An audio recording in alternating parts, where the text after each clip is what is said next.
managed to get into a situation where I could influence. And a lot of that influence came from me. You know, it's like the way I played keyboards was in a emotional way, putting your whole emotion into it. Even when we were doing really hard, heavy stuff, you know, it was piercing and intense and close to romantic, emotional. So and to play the synthesizer in the middle of the punk movement in a way which was like a violin, in other words, with this vibrato sound, you know, wobbling sort of, but through. That's emotional, it's romantic. So, yeah, I was definitely responsible for a lot of it. Yeah, I mean, again, that new romantic term. How do you sum up that? I actually like I must say I sat with the futurist term a little bit easier, you know, because that was about technology and looking forward and coming and thinking about almost science fiction.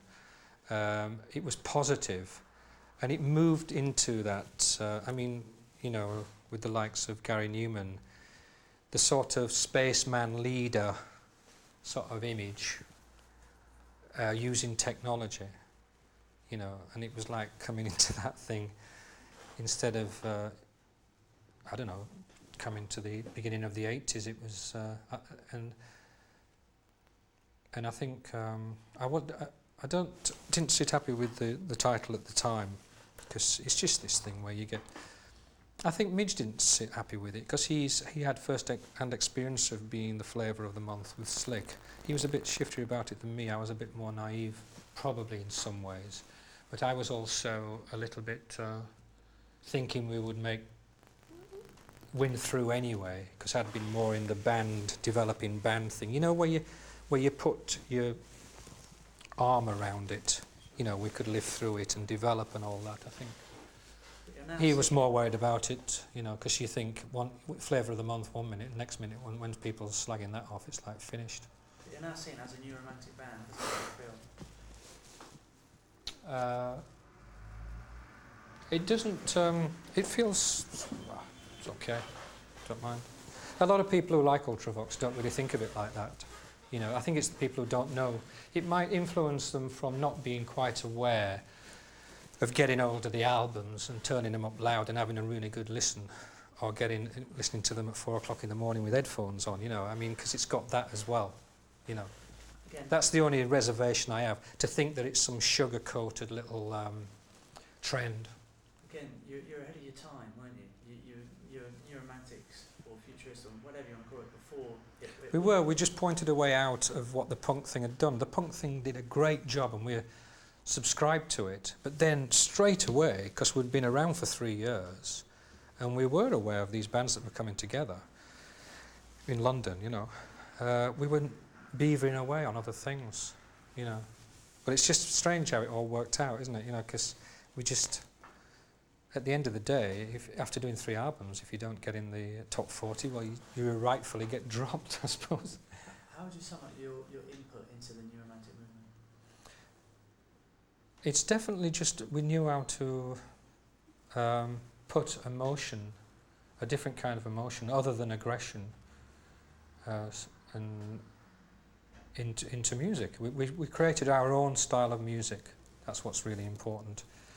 Bringing in some emotions from the classical world.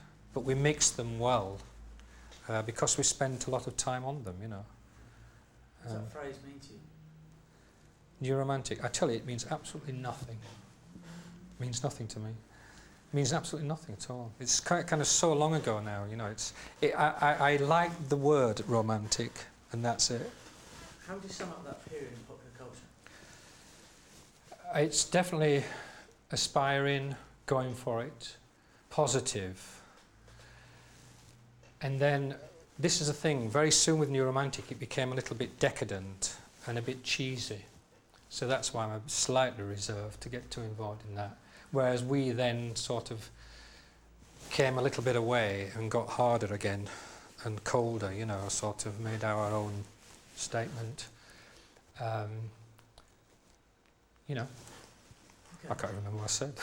Sorry. A couple of other, just finally, Ultravox, when people look back, how would you like them to be remembered?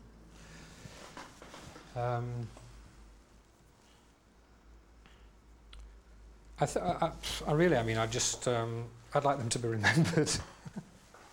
So am I underplaying it? Obviously, you've left a massive impact. People, it's their first song they bought. Sorry, I'm not to be very hopeful here, because it's a long time ago. Obviously, it's a big part of my whole life. Everybody who's been in the band has got to admit that. I'd just like to be remembered for coming up with something original, actually. Original kind of music, which is what we set out to do. Because the other time wasn't my time. I was too young to be a hippie, you know. Thank God I'm still alive. No, you know, so I accomplished, and I just want people to remember Ultravox as being something, a band that made their own, successfully made their own kind of music.